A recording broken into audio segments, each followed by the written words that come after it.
Hello and welcome back to Born to Rant. I'm Brandon, and this week we are talking about one of the strangest remakes in movie history. One of the most perfectly structured science fiction movies of the 1990s. A movie that allowed Bruce Willis to show off his range and cemented Brad Pitt as a certified movie star. That's right, today we are talking all about 1995's 12 Monkeys, how the movie came to be, breaking the movie down, and its legacy 30 years later.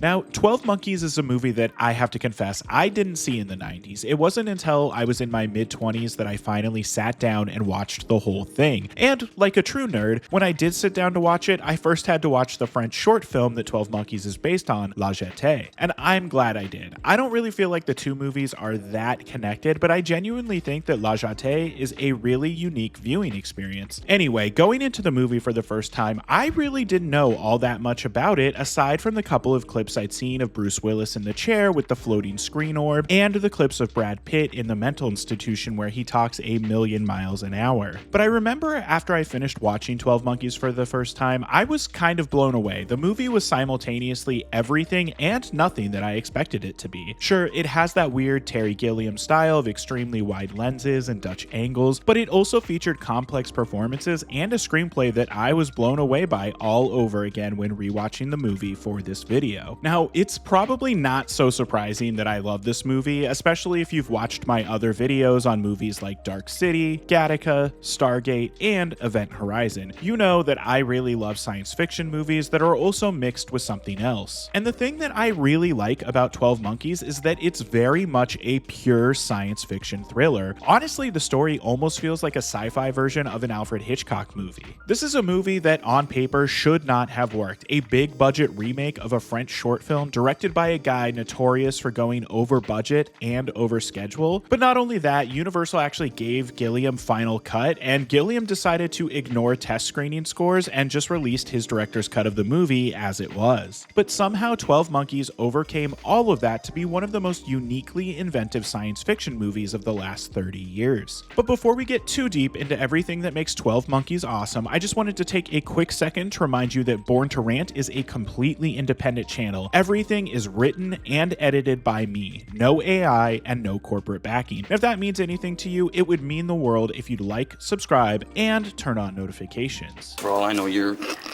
crazy as a loon.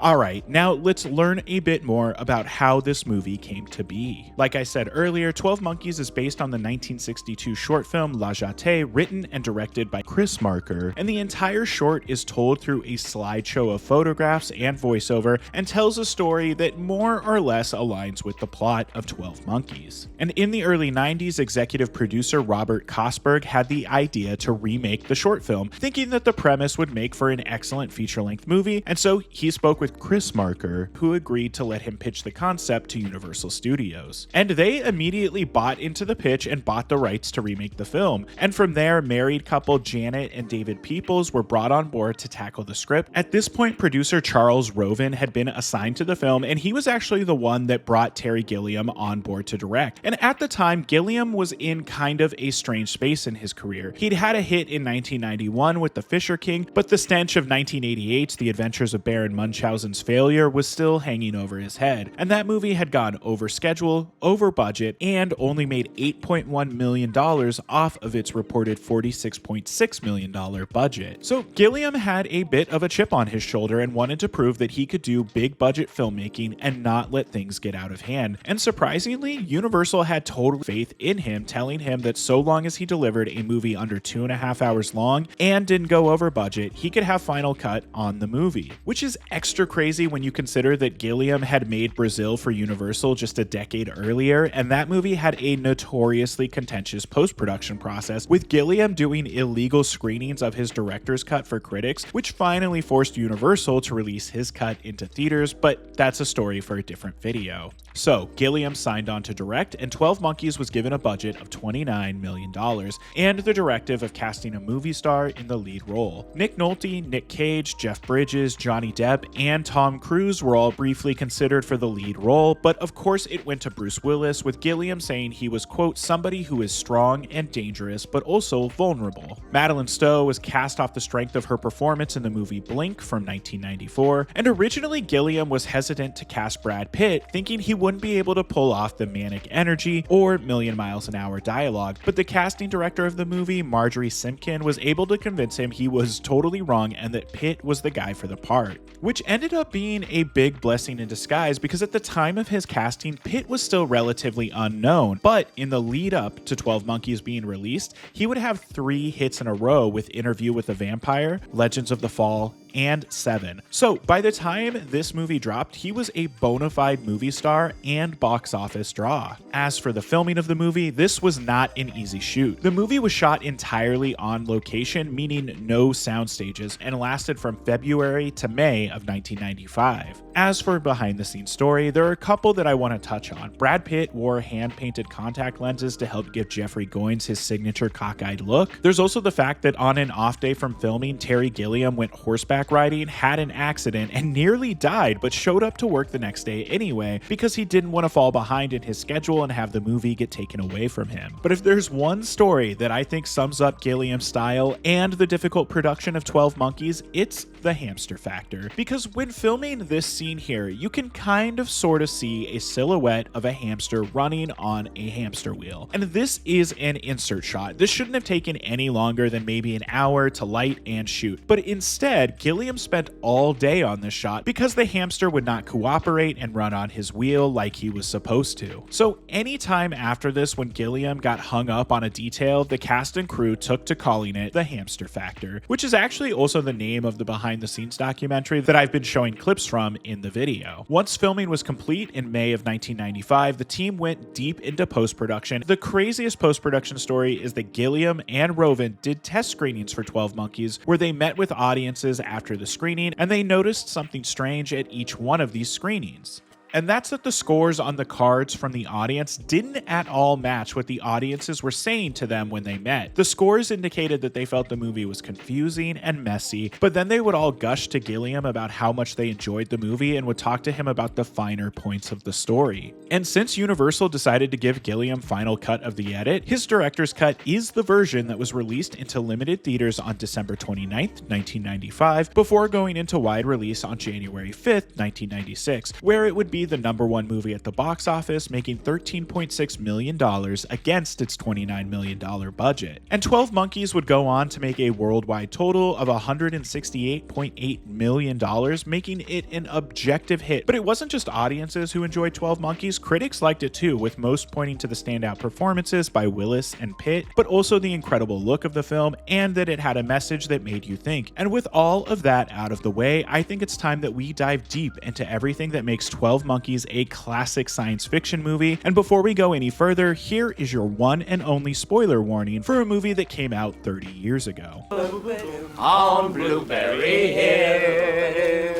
There are several factors that make this movie an absolute classic, but I think it all really begins with the excellent screenplay penned by the Peoples, which opens with a young boy in an airport witnessing a man being shot by the police before we cut to reveal this is Bruce Willis's character James Cole having a very vivid dream. We're then very quickly introduced to this post-apocalyptic prison where Cole is housed, and we see his routine of going to the surface and looking for specimens to bring back for the scientists underground to study. And I really like this quick little sequence. We also get this cool shot that reminds me of Andrei Tarkovsky's Stalker, and we see Cole almost get attacked by a big-ass bear. Actually, I really like how the surface looks in the 2035 timeline. It's dark and blue and just looks really cool. Cinematographer Roger Pratt, who also worked with Gilliam on Brazil and also happens to have shot Tim Burton's Batman, did an excellent job shooting this movie. And after his initial excursion, Cole meets with a group of scientists who explain to him that they're sending him back in time to 1996 to try and find the origin of the virus that wiped out most of the planet. And I have to call out that this chair attached to a vertical vertical rail was inspired by architect Labius Wood's design Neo-Mechanical Tower Upper Chamber, and he sued the production over this and won, and he actually allowed them to keep the scenes in the movie for a small-ish cash payment. Anyway, once Cole is sent to 1990, we see that this looks completely different as well. According to Pratt, he and Gilliam really wanted the stuff set in the 90s to have a drab feel to it. It's very bright, but also very drab. Anyway, quickly after arriving in 1990, Cole is arrested and assessed by Dr. Catherine Rayleigh, played by Madeleine Stowe, who moves Cole to a mental institution, and here's where we are introduced to Brad Pitt as Jeffrey Goins, and this, to me, is the most iconic scene of the movie. It's the combination of Pitt's monologue going a million miles a minute, Willis's confused and scared face, and of course the use of the extremely wide-angle lenses and Dutch angles to make the whole space feel different and unsettling. We're not productive anymore, at least to make things anymore. It's all automated. What are we for then? We're consumers, Jim. So, while in the mental institution, we get a couple of great setups. The first being that Cole tries to call a phone number that the scientists gave him that will allow him to leave messages for the future. But since they sent him to 1990 and not 1996, the number of course doesn't work. Then there's also Cole accidentally giving the idea of wiping out humanity to Goins while they watch animals be tested on TV, which sets our plot fully into motion in a lot of ways. Like, I think it's cool that after this, whenever we see Cole dream, we see Goins running past him. I also actually really love the way that this movie handles Cole going back to the future with him disappearing from off screen. So we always experience it from the perspective as the rest of the characters in the movie. And the mental institution is my favorite version of this because of how truly baffled all of the staff members are when he's gone. Once Cole is back in the future, he explains what went wrong to the scientists, who decide to just send him right back in time again. But first, they accidentally make him take a pit stop during a World War I battle where he runs into his fellow prison inmate, Jose, and he also gets shot in the leg. And I really like that when we cut to 1996, we arrive as Catherine is giving a speech about the Cassandra complex, which is when a person comes with warnings of danger but isn't believed by the people they're trying to convince. And the example that she gives happens to be of Jose in World War I. It's really fun, especially since we just saw that moment play out a few minutes ago. After her lecture, we're very quickly introduced to David Morse as Dr. Peters, who's just sort of generally creepy here, but more on him in a bit. Because right after this, Cole kidnaps Catherine and the two go on a little road trip. It's clear that she doesn't believe much of what Cole is saying, but she is genuinely concerned for him and feels like there's more going on here than meets the eye. Like, she has multiple chances to escape and leave him, but she never takes any of them. I mean, she even pulls the bullet out of his leg for him. Once the two make it to Philadelphia, they stumble upon the headquarters of the Army of the 12 Monkeys, who give them some information on Jeffrey Goins and how they used to work together before he got too extreme with his ideals, but that Jeffrey also just recently went on TV and renounced his past activism, saying he was going to begin working closely with his father, a world-famous virologist, to ensure that the animals tested on are being treated humanely. Now, this prompts Cole and Catherine to crash a massive dinner at the Goins' estate. Here we're introduced to the late great Christopher Plummer as Jeffrey's father, and we get these great little scenes of Jeffrey trying to act sane, but he gets really excited when he sees Cole and tells him that he was the one who gave him the idea to form the Army of the 12 Monkeys, before being a dick and calling security to throw Cole out. We then get a very quick, fun little chase as Cole tries to escape the house before security can grab him, and then we get our second instance of him disappearing without a trace. We then get some fun debriefing scenes with a pre-SVU Christopher Maloney, who's playing the detective on the case, and I really like that these scenes see Catherine really struggling to comprehend what her experience has been, especially after they reveal that the bullet pulled from Cole's leg was in fact a World War I artifact, which is what finally convinces the good doctor that Cole has been telling the truth the entire time. Cut back to the future, and Cole wakes up surrounded by scientists who congratulate him on a job well done, thinking he's found the origin of the virus and the Army of the 12 Monkeys monkeys by finding Goins, and they tell him that they've got it from here, but Cole convinces them to send him back one more time. This is also intercut with some footage of Dr. Goins and Dr. Peters talking about the news, and Goins suggesting that they step their security up a bit. Once Cole is back in 1996, he quickly finds Catherine, but this time something is different. Because Cole has convinced himself that he actually is crazy, that there's obviously no way he's really from the future, and honestly, his evidence is fairly compelling. But while hiding out in a sleazy motel, Catherine is able to convince him that he is in fact from the future, but then the two are attacked by a very angry pimp and quickly leave the hotel. It's here that Catherine then has the bright idea to try and call the phone number that Cole called in 1990. So she goes to a payphone and makes that call, and when she comes back, she's thrilled to tell Cole that it wasn't scientists, it was an answering service for a carpet cleaning company. Only when she starts to relay what she said in the message, Cole is able to repeat it back to her verbatim because he's already heard the message once in the future. So the two go buy some clothes and then hang out in a movie theater doing a 24-hour Hitchcock marathon and watch Vertigo as Catherine dresses them both in disguises, pasting a mustache to Cole's face and giving him a wig, and I just really love this whole sequence. Because Vertigo is hands down my favorite Hitchcock movie, and I think its presence here perfectly aligns with the themes of the movie. Specifically, it's the fact that they're watching the scene set in Muir Woods National Monument where Madeleine looks at the growth rings of a fallen tree and calls out when she was born and died in her past lives. All of this is also intercut with footage of Goins and the army of the 12 Monkeys kidnapping his father and driving to a zoo, and we're very much led to believe that this is the beginning of the virus being released. And at this point, Cole and Catherine have decided to book it down to the Florida Keys to hang out and enjoy their time together. And on their way to the airport, they're relieved to learn that the army of the 12 Monkeys acted the night before, but all they did was release all of the animals from the local zoo and lock Dr. Goins into a cage. Absolutely no mention of a virus. At the airport, Cole makes one final attempt to call the scientists and tells them that the army of the 12 Monkeys isn't actually responsible for the end of the world and that they're looking in the wrong direction. He also tells them that he won't be returning to the future, he's staying here in the past with Catherine. That is until after he hangs up and Jose shows up one more time and hands him a gun, telling him he needs to finish his mission. At the same time, Catherine is buying some supplies when she notices Dr. Peters in the airport carrying a suspicious briefcase, and she quickly puts it together that he must be the one who releases the virus after seeing a photo of him with Dr. Goins in the paper. She runs to tell Cole, who runs after Dr. Peters with his gun out, getting ready to fire, but before he can, Cole is shot and killed by the police, and we realize that the dream Cole has been having for his entire life isn't a dream at all. It's a time loop of him as a boy seeing his death as a man, and Dr. Peters gets away and boards his plane, but when he does, we see he's sat next to one of the future scientists, which tells us that Cole's message made it out and they were able to make a plan to intercept a sample of the virus to bring back to the future and study. And the movie ends the same way it began, a close-up of young Cole's eyes. So 30 years later, what is the legacy of 12 Monkeys?